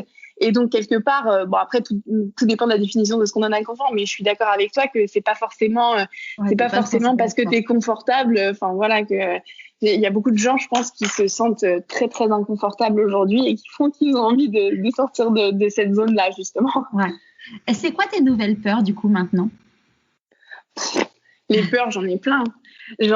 Mais après, je crois qu'elles sont nécessaires, mais à la fois, pour se lancer et pour avancer au quotidien, il faut pas avoir peur de la peur. Alors, je sais qu'elle est là, je suis obligée de faire avec. J'ai tous les jours la peur que les choses ne marchent pas. J'ai envie de te dire, j'ai peur aussi de cette pression qui est mise au quotidien sur moi. Alors, j'ai décidé de faire une introspection par rapport à ça, mais de un peu moins me mettre la pression. Mais j'ai peur de pas être à la hauteur, de pas être à la hauteur de ce que. J'ai peur de pas être à la hauteur de ce qu'on attend de moi. Alors. Maintenant, comme je te disais, j'ai le sentiment que y a personne d'autre à part moi qui doit attendre des choses de moi-même. Mais quand même, je te disais, je déteste la déception dans le premier podcast. Et c'est ça, j'ai peur d'être déçue. Parce qu'aujourd'hui, donc j'ai décidé de me lancer dans le grand bain de l'entrepreneuriat. Mais je sais ce que je ne veux pas faire, mais je ne sais pas ce que je veux faire. Et alors, j'élimine les pistes au fur et à mesure, mais j'ai le sentiment qu'il me faudrait toute une vie pour tester tout, quoi. Donc, voilà. Aujourd'hui, j'ai envie de me dire, je me ferme pas de porte et j'ai envie de tout tester, toutes les opportunités qui me sont offertes. Mais c'est pas évident parce qu'en fait, je me dis, je suis une éternelle insatisfaite, quoi. C'est un peu compliqué. Et du coup, j'ai peur d'être déçue, encore une fois, par... de me dire, en fait, j'ai accepté plein de choses cette année, j'ai accepté plein de projets, j'ai fait plein de choses, mais en fait, j'ai pas trouvé de choses vraiment potentiellement viables pour moi, dans lesquelles je peux m'épanouir. Et ça, c'est un peu ma grande crainte, quoi. On verra si j'arrive à trouver vraiment, quelque chose dans lequel je m'épanouis, mais c'est ma grande peur, ouais. C'est Je vois bien, ça me parle. C'est pas évident. Mais voilà, je fais avec en me disant que de toute façon, cette peur, elle est là et en fait, elle n'est pas incompatible avec ce que je vais vivre dans ma situation d'entrepreneuriat, etc. Mais au contraire, il faut faire avec et voilà, faut pas avoir peur de la peur. Mais sinon, t'avances pas, quoi. Enfin, t'es obligé. Je crois que j'apprends rien, en tout cas. Aux gens qui ont déjà une entreprise, c'est que tous les jours, ils ont peur, je pense. Hein. C'est ça, tu fais avec presque... Il y a des choses qui sont pas prévisibles. Enfin, avec le Covid, je pense qu'en plus, ça parle encore plus de gens. Enfin, du jour au lendemain, tu peux perdre beaucoup. Et donc, voilà, c'est comme ça, quoi. C'est un peu... Donc, la peur, tu fais avec et tant pis, il faut pas que ça te paralyse, quoi. Ouais. Il faut au contraire, que ce soit un sujet qui te fasse avancer. Et voilà, si ça arrive, si ta grande peur arrive, je me dis, bah, si dans un an, en fait, je me rends compte que bon, bah, voilà, j'ai rien trouvé, bah, en fait, il faut que ce soit juste un coup de boost, quoi, que ce soit un coup de pied dans les fesses et que je me dise, bon, bah, c'est pas grave, soit tu continues de chercher, voilà, une voie où tu t'épanouiras en tant qu'auto-entrepreneuse, tant pis, ça peut durer toute une vie, hein, j'ai envie de te dire, tant pis, jusqu'à la retraite, soit tu te remets dans le salariat. Et je sais pas, moi, je sais en gros, j'ai quand même une base. Quand je te dis, je sais ce que j'aime pas, mais je sais pas ce que j'aime, j'ai quand même une base. Je sais que la nourriture, pour moi, c'est un sujet, la food, enfin, c'est porteur pour moi. Enfin, c'est le truc pour lequel j'ai l'impression que je suis intarissable. Ça me motive au quotidien. Donc, quoi qu'il arrive, enfin, je sais pas, je me mettrais dans une autre entreprise, j'irais bosser, je sais pas, je me démènerais pour aller au guide Michelin, je me démènerais pour aller dans d'autres entreprises, enfin, une entreprise qui est autour de la food, voilà, une start-up, enfin bref, le tout, c'est de trouver, de sans cesse dans la recherche de projets, quoi qu'il arrive, même si ça marche pas. Je pense que c'est ça. Ouais, il faut essayer. Par rapport à l'entrepreneuriat et la peur, c'est l'épisode que j'ai diffusé la semaine dernière avec Marie Stoclet-Bardon qui a monté la Meringuet. Je sais pas, tu vois. Donc, ouais. Les rois de la pavlova. Ouais, c'est ça. Oui, j'ai regardé son parcours, c'est très intéressant. Ouais. Bon, elle a fait une école de commerce aussi et tout. Ouais, elle a fait une grosse école de commerce et elle disait en fait, pour pouvoir se lancer dans l'entrepreneuriat, il faut avoir, évidemment que tu vas avoir peur, mais il faut que ça soit une peur avec laquelle tu es capable de vivre au quotidien. Ouais, et je trouve que c'est un beau conseil parce qu'en effet, tu as forcément peur, mais et après, est-ce que tu as peur et tu dors pas de la nuit ou est-ce que tu as peur et ça te stimule? Ouais, c'est ça. C'est ça. Il faut, ouais. Je crois qu'il y a différents types de peurs. Et effectivement, si tu tombes dans un truc paralysant où justement t'endors pas de la nuit et où ça nuit à ton efficacité après au quotidien et où ça peut nuire à ta vie entrepreneuriale, vie perso, etc. C'est pas la bonne peur, mais je crois qu'il y a des peurs sous-jacentes et inconscientes que de toute façon, t'es obligé de cumuler pour voilà, tant pis. Je crois qu'au bout d'un moment, tu fais avec et voilà. C'est quoi tes plus grandes réjouissances depuis ces 3 derniers mois? Mes plus grandes réjouissances. Ta plus grande réjouissance, ouais.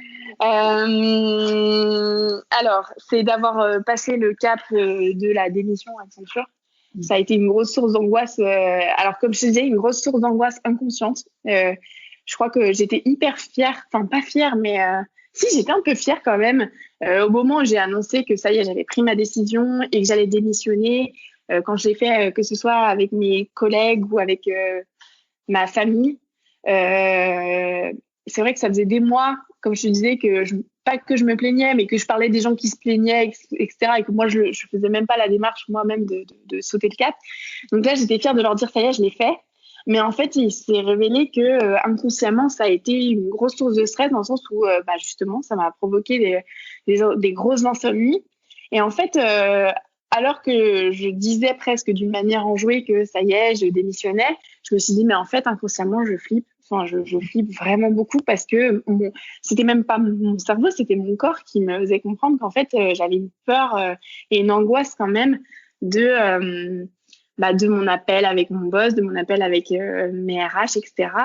Et en fait, une fois que ça a été fait, je me suis rendu compte que que je gardais une respiration depuis un moment bloquée et j'ai respiré d'un coup, quoi. Et je me suis dit, ça y est, c'est fait. Et du coup, ça m'a enlevé un énorme poids. Et je te dis, tout s'est libéré là, la semaine dernière. Je crois que, en 2 semaines, tout s'est débloqué. C'est-à-dire que j'ai vraiment quitté Accenture.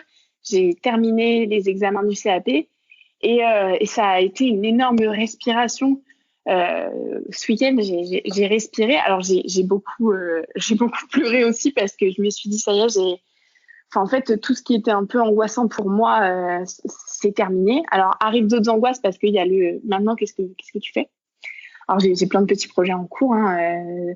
J'ai un second livre, j'ai plein de choses. Mais il y a quand même bon, maintenant, t'es un petit peu, alors bon, ok, j'ai fait une rupture conventionnelle, mais t'es un petit peu sans filet quand même. Ouais. Donc, puis t'as plus le cadre avec le lundi commence. J'ai plus le cadre, exactement. C'est à toi de te fouetter tous les jours, enfin pas de te fouetter parce que c'est pas le but, mais c'est à toi de te motiver tous les jours pour te lever, assurer tes calls, assurer enfin voilà, faire toi-même te vendre, voilà, pour mes activités de consulting, c'est à toi de faire tes contrats, c'est à toi de te vendre, c'est à toi d'aller voir les gens, d'aller faire ta com. C'est pour le coup, t'as plus ton boss tous les jours qui te donne des directives, c'est toi quoi. Ouais.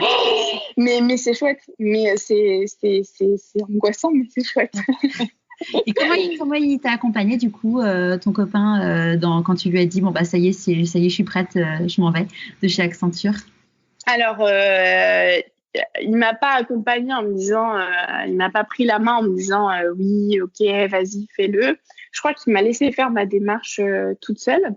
Par contre, il a été là pour tous les à côté, donc la gestion des angoisses, le fait que voilà, c'était une période où j'étais pas forcément la plus joviale, la plus positive du monde, la plus optimiste du monde. Et en fait, il a été là pour me dire, en fait, tout ira bien, quoi. Demain, tu vas pas mourir. Voilà, ça va aller, quoi. Donc, la vie va suivre son cours un petit peu. Alors, ok, on va être chamboulé. Il y a des choses qu'on faisait avant qu'on va plus faire et il va y avoir des nouvelles choses qui vont rentrer, des nouvelles activités qui vont rentrer dans notre vie, des nouveaux modes de travail. Voilà, moi j'avais repris en présentiel chez Accenture. Donc là, je me retrouve en mode, voilà, je travaille tous les jours de chez moi. Enfin, alors pas tout le temps, hein, et lui, il est toujours aussi dans un mode télétravail, donc on travaille au quotidien ensemble. Donc ça aussi, il faut faire avec.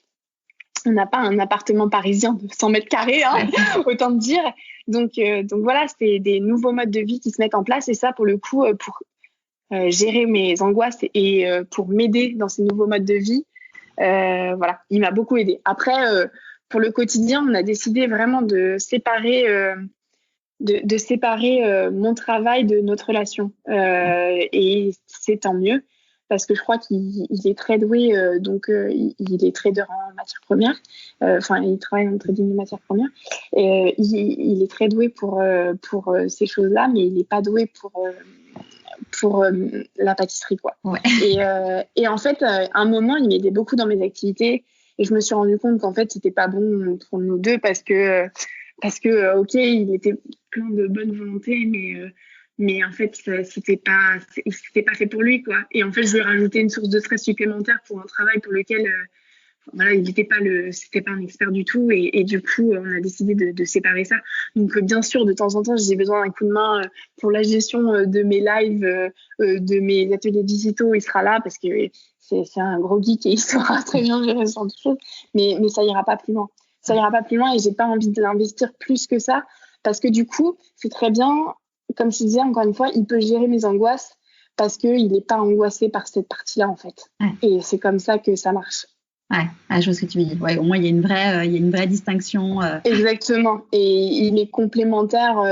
Voilà, il est vraiment, pour le coup, complémentaire. Et c'est très bien de ne pas avoir mis tous les œufs dans le même panier non plus parce que c'est vrai qu'on avait un gros projet après le meilleur pâtissier de se lancer. On aurait adoré, je pense, avoir un resto tous les deux. Mais là, je crois qu'on n'en est pas dans ce stade-là de pouvoir gérer un établissement tous les deux. Parce qu'en fait, se lancer à deux, c'est très bien. Hein. Ça peut être très, très bien. Mais après, gérer sa vie de couple et une entreprise, c'est vraiment compliqué. C'est-à-dire qu'il y a le fait que si tu te sépares, qu'est-ce qui se passe? Quand tu as fait un projet commun, voilà, c'est comme des enfants, quoi. Du coup, ça a créé forcément une séparation, ça crée un gros bouleversement dans une entreprise et soit tu continues en fait de travailler ensemble alors que tu es séparés, mais c'est pas forcément propice à une super ambiance, ou soit tu es obligé de scinder une entreprise en deux et c'est la mort d'une entreprise, quoi. Je pense à partir de ce moment-là. Donc c'est pour ça qu'aujourd'hui j'ai envie de me lancer toute seule. Alors toute seule, non, parce que je sais que sur le long terme je peux pas être toute seule.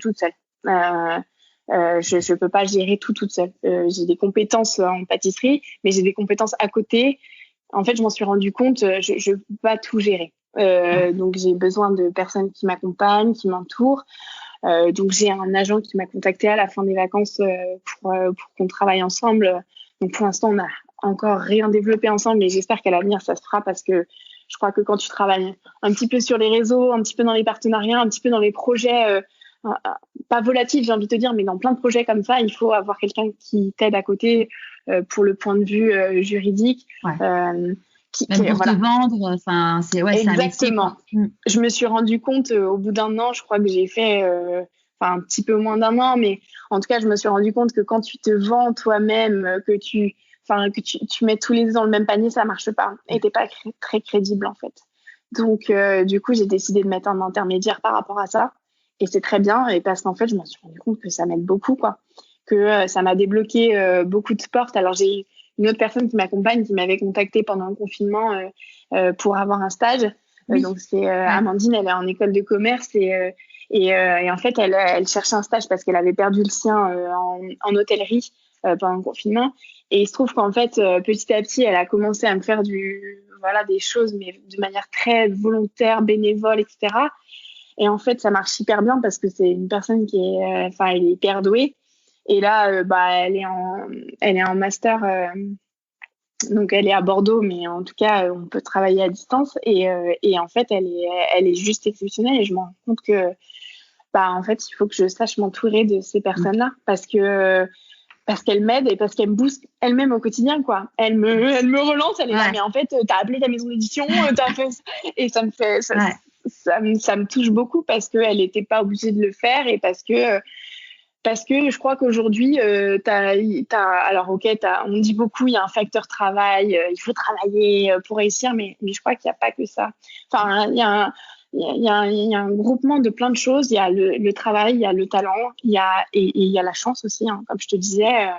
Il y a les facteurs chance qui jouent un peu, il y a les rencontres. Ouais. Et voilà, et j'ai été contactée par certaines personnes qui ont cru en moi et je crois que ça aide beaucoup parce que si aujourd'hui tu es toute seule, que tu te lances vraiment dans le grand bain tout seul, alors oui, j'ai pas envie de te dire que c'est impossible, mais quand même c'est très très très très très très très compliqué, quoi. Franchement, il faut t'entourer des bonnes personnes et sinon ça marche pas, quoi. Ouais. Et je m'en souviens. D'ailleurs, j'ai beaucoup changé, je pense, par rapport au dernier échange qu'on a eu ensemble parce que par rapport à ces facteurs-là de travail, de chance, machin, parce que tu m'avais dit, je crois qu'une dernière, alors j'ai pas réécouté le podcast en entier, hein, mais une des dernières questions que tu m'avais posées, ça devait être qu'est-ce que tu dirais aux gens qui te disent que tu as eu de la chance, qui te disent que tu as eu de la chance par rapport au meilleur pâtissier, etc. Et je m'en souviens que je pense que j'avais dû te répondre parce que c'était mon mindset à l'époque, j'avais dû te répondre, je te dirais qu'ils ont qu'à faire le même parcours que moi et on verra ce qu'ils font, tu vois. Mais j'étais dans cette optique de, je l'ai mérité. Alors oui, il y a une partie où je l'ai mérité, mais en fait, je crois qu'aujourd'hui, je te dirais que ces gens-là ont raison. J'ai eu de la chance aussi. J'ai de la chance, voilà. C'est comme ça. Et il faut faire avec au quotidien. Donc oui, tu as des opportunités, tu as des rencontres qui font que tu aboutis à quelque chose ou pas d'ailleurs, et où ça te lance sur autre chose. Quoi qu'il arrive, savoir saisir. Je pense qu'un des vrais enjeux, c'est de savoir saisir la chance. Tu vois, c'est marrant que tu parles de ta stagiaire, c'est Nathalie Linger que j'ai interviewée également dans En Chemin. Et la première interview, c'était une semaine avant qu'elle accueille sa première stagiaire. Et le deuxième rendez-vous, c'était du coup 3 mois après. Donc la stagiaire était arrivée et tout. Et quand elle parlait de sa stagiaire, en gros, elle expliquait, comme tu dis, que le fait que ça l'a boostée, qu'il y avait des jours où elle avait un peu moins envie, mais que du coup, elle devait toujours être au top pour elle, et puis qu'elle l'a relancée en effet sur plein de trucs. Et je suis sortie de cette interview. On était en Corse toutes les deux parce que c'est une de mes amies. On était sur une terrasse au champ des cigales. Et je me disais, j'ai trop envie d'une stagiaire, moi aussi, parce que je pense que ça va m'aider, parce qu'il y a tellement de trucs que je veux faire, mais que je fais pas. Et quand je t'entends là, je me dis, ouais, en effet, ça va peut-être être... Ça aide parce que ça apporte toujours, quoi qu'il arrive, une complémentarité. Et effectivement, après, encore une fois, tout dépend de la personne sur laquelle tu tombes, mais je suis persuadée qu'il y a plein de gens qui sont hyper talentueux et qui sont hyper volontaires. Et je crois que, moi, Amandine, elle est arrivée comme ça, comme un cheveu sur la soupe. Je m'y attendais pas du tout d'avoir CV et ses motivations dans un mail. Mais en fait, aujourd'hui, de toute façon, c'est pas ma stagiaire en tant que telle, où on travaille ensemble, mais j'ai pas la structure pour avoir une stagiaire. Ouais. Mais en fait, c'est presque, j'ai envie de te dire, c'est presque aussi mon agent, quoi. Parce que elle a été toute seule me chercher une maison d'édition, alors que moi, j'étais totalement dans un mood déprimé. Parce qu'en fait, ce qui s'est passé, c'est que je m'en souviens, on parlait du deuxième livre aussi. Oui, tu nous disais que tu allais le faire toute seule. Ouais.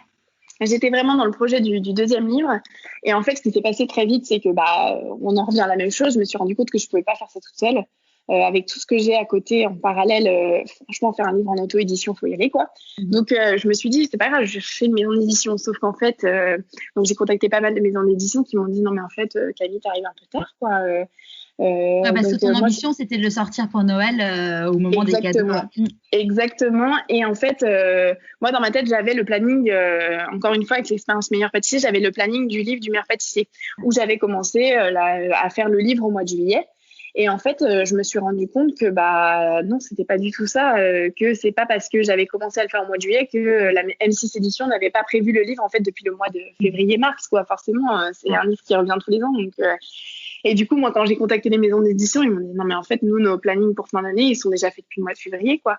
J'étais ah oui, d'accord. Et puis, j'ai aussi eu des petits.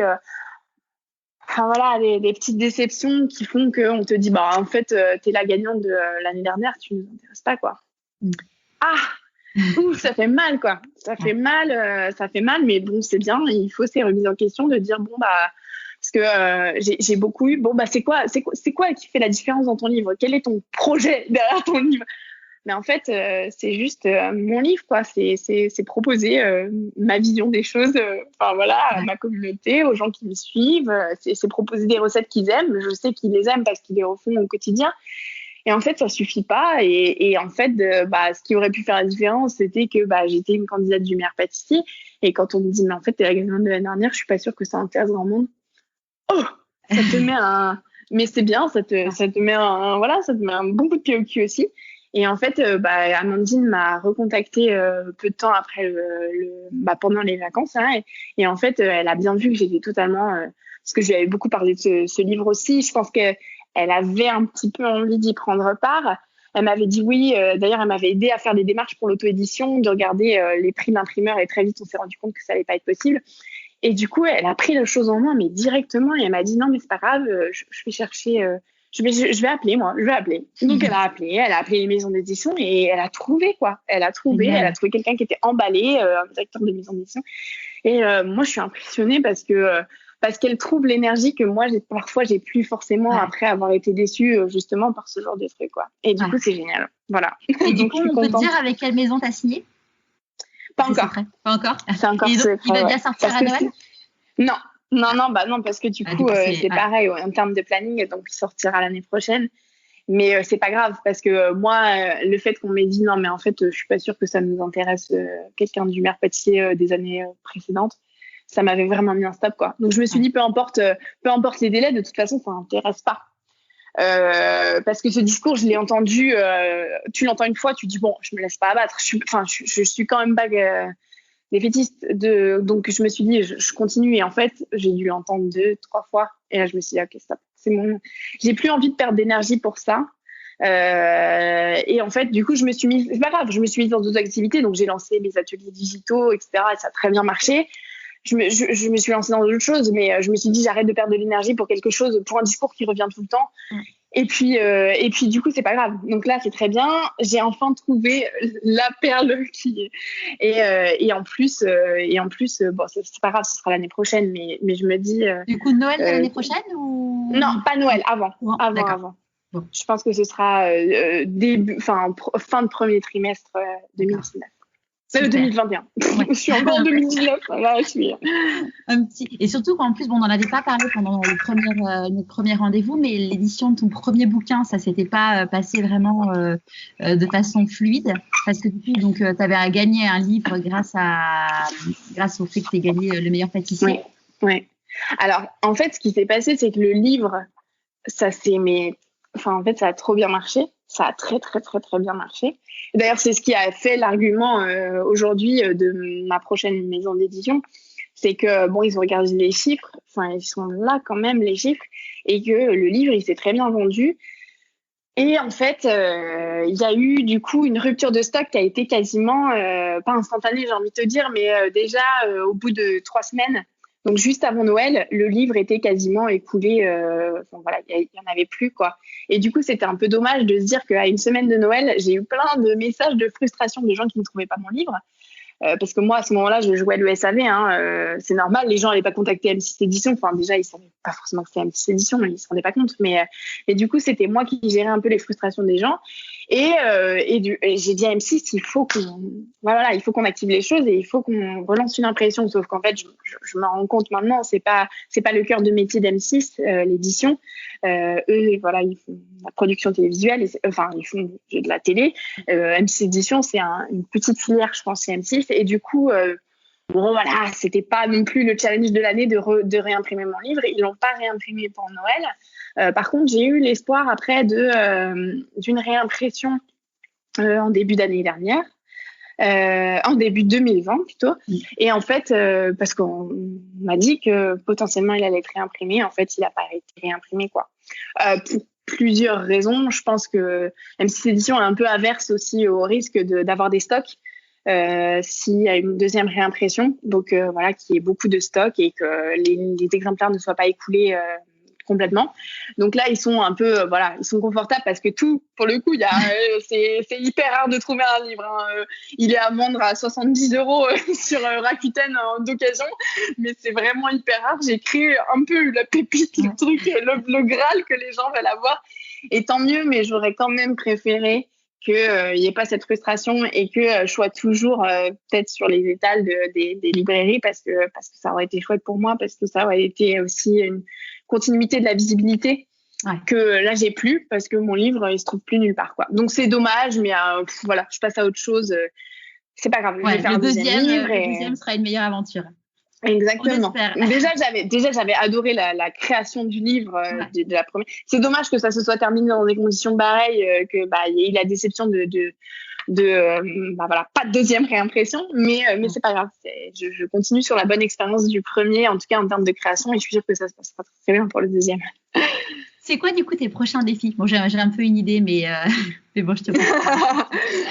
Alors mes prochains défis, c'est déjà là en termes de projets, de petits projets, entre le livre, le consulting que je fais pour les restaurants à Paris et à l'étranger, je suis bookée jusqu'à la fin de l'année. Donc déjà, c'est d'aller jusqu'au bout des choses jusqu'à la fin de l'année. Et puis, de me dire, Camille, tu as trouvé peut-être une activité dans laquelle tu vas t'épanouir, même si, j'ai pas d'expectative là-dessus, j'ai pas envie que ça m'arrive tout de suite, là, maintenant, c'est pas très grave. De toute façon, je me laisse encore de longs mois devant moi pour trouver un peu mon chemin et creuser un peu mon trou, parce que même si j'ai on va dire un petit nom aujourd'hui grâce à l'émission. J'ai pas encore tout à fait fait mes preuves dans toutes ces activités-là, dans toutes ces différentes activités. Alors le livre, oui, je sais que ce sera à peu près le même exercice et tout, mais par exemple en consulting pour la création de cartes ou pour la formation des équipes, j'ai pas encore fait mon nom et j'aimerais bien que ça marche. Alors ça marche plus du bouche à oreille, je pense. Donc il faut que je développe, que je fasse que je creuse un peu que je roule ma bosse avec pas mal de restos et on verra si ça marche, ou avec pas mal de boutiques. Et si ça marche, tant mieux, parce que je pense qu'aujourd'hui, je m'éclate pas mal dans cette activité. Donc si je peux en faire quelque chose de viable, ce serait vraiment génial. Et du coup, c'est vraiment, j'ai pas envie de te dire qu'il y a un truc dans lequel je vais arriver à la fin de l'année et je vais me dire ouais, ça tu l'as fait, Camille, t'es hyper fière de toi, parce que je crois qu'aujourd'hui j'ai encore le sentiment de devoir faire tous les jours mes preuves, mais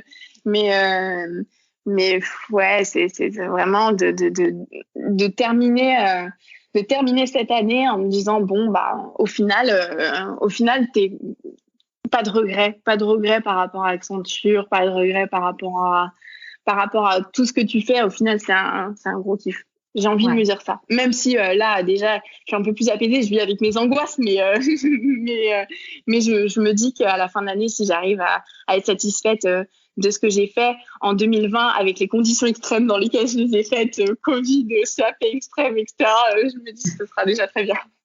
C'est clair. Est-ce que tu te rappelles du conseil que tu avais donné la dernière fois? C'était de ne pas avoir peur, non? Ouais, ne pas avoir peur de ne pas avoir peur de sauter dans le vide de l'inconnu. Si demain je décide de quitter Accenture ou la pâtisserie, je ne vais pas mourir. Tu vois, c'est un peu au final, je t'ai ressorti ce discours-là quand même un petit peu.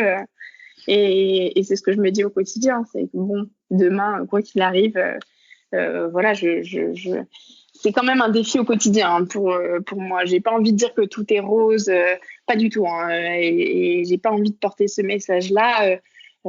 C'est quand même, je suis quand même dans une bonne posture où je me dis j'ai bien fait les choses parce que de quitter Accenture, c'était vraiment, c'était vraiment nécessaire pour moi. Je pouvais plus vivre le cul entre deux chaises, j'ai envie de te dire. C'était vraiment trop compliqué. Mais voilà, c'est un conseil qui est toujours valable aujourd'hui, en sachant que voilà, avec tout ce qu'on vient de se dire, il faut pas avoir peur, mais à la fois, comme je te dis, c'est nécessaire les peurs. Enfin, tu les auras, mais il faut pas que ça te paralyse. Il faut pas que cette peur te paralyse. Et voilà, si de toute façon, toute personne qui se lance, qui est en reconversion, qui rencontrera des angoisses, des peurs, mais il faut vivre avec. Et voilà, c'est de se dire que de toute façon, ça se construit un petit peu petit à petit, quoi, au quotidien. Donc, tu fais face à tes peurs, mais aussi ça te pousse. Ouais. C'est vraiment stimulant. Donc, c'est chouette. Tu auras des peurs, mais il faut pas avoir peur de la peur. C'est bon. J'ai rajouté un peur. Je crois qu'à chaque podcast qu'on va ensemble, il faut pas avoir peur de la peur.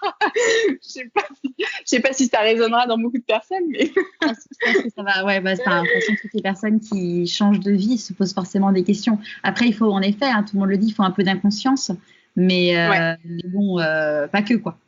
Ouais. Oui. Non, mais il faut un peu d'inconscience, un petit peu de folie aussi, je crois. Mais parce que si tu es trop raisonnable, je pense que tu te lances pas, quoi. Et je crois que j'ai été trop raisonnable moi pendant des années, ce qui m'a fait un peu me dire stop, il faut que tu vives un peu le truc au jour le jour. Et voilà, tu auras des déceptions, tant pis, ça c'est comme ça et c'est pas grave. C'est la vie. C'est la vie. À qui tu as envie de dire merci et pourquoi avant qu'on se quitte? Alors, à qui j'ai envie de dire merci et pourquoi La dernière fois, c'était à ma maman. Je crois que j'avais dit merci. Tu as dit à ta maman et ma famille, mon copain. T'avais dit ta famille et ton copain. C'était très bateau. Hein. Non, c'était vrai en même temps. Mais je sais pas. C'est compliqué. Tu as le droit de dire les mêmes. Tu vois, il y a tellement de gens qui m'entourent aujourd'hui, comme je te dis, je suis pas au combat toute seule, quoi. Il y a beaucoup de gens qui font partie de mon quotidien, des gens qui ont rejoint l'aventure un peu en cours de route, tu vois. Je te dis à Amandine qui a rejoint l'aventure en cours de route, il y a vraiment, mon potentiel éditeur, tu vois, il y a plein de gens qui rejoignent l'aventure après coup. Ça fait presque un an maintenant que l'émission des Meilleurs Pâtissiers est diffusée. Donc forcément, je crois que c'est un peu le reflet de ce que je vivais. C'est que au premier podcast, j'ai remercié ma famille parce qu'en fait, j'étais quand même relativement solo dans cette aventure. C'est-à-dire qu'il y avait moi et il y avait mon entourage. Et voilà. Et aujourd'hui, je commence à faire de confiance de plus en plus de gens. Parce que je sais que je peux pas le faire toute seule et que voilà, il faut qu'il y ait des gens qui rejoignent l'aventure, qui sont très compétents aussi pour faire les choses en complémentarité avec moi. Et du coup, toutes ces personnes qui rejoignent l'aventure, que ce soit futur éditeur, que ce soit Amandine, que ce soit mon agent, que ce soit tous les gens avec qui je crée du lien et des partenariats qui font sens pour moi, comme les chefs comme Nicolas Pachello avec qui j'ai fait un atelier. Voilà, c'est des gens que j'ai envie de remercier parce que c'est les gens qui me font confiance tout simplement. Donc, et que c'est compliqué aujourd'hui de faire confiance, même moi je m'en rends compte parce que c'est un truc mutuel, c'est un échange mutuel et en fait c'est un peu de l'inconscience de faire confiance à quelqu'un, tu vois, parce qu'à chaque fois, tu sais pas à quoi t'attendre. Et je crois que toutes ces personnes qui me font confiance, j'ai envie de les remercier, ouais. J'ai envie de leur dire que c'est un peu grâce à eux que petit à petit, je me construis, que petit à petit, voilà, je grandis en pâtisserie, mais aussi dans ma vie d'entrepreneuriat, donc c'est génial. Super. Un énorme merci Camille. Et puis du coup, on se retrouve dans 3 mois. Si vous avez des questions pour poser à Camille, n'hésitez pas, soit sur Insta, soit sur pourquoipasmoi.co. Oui, et puis oui, vous pouvez même me poser des questions, je les transmettrai à Charlotte, comme ça me fera une petite réflexion moi aussi en amont, mais je dirai les réponses que le jour J.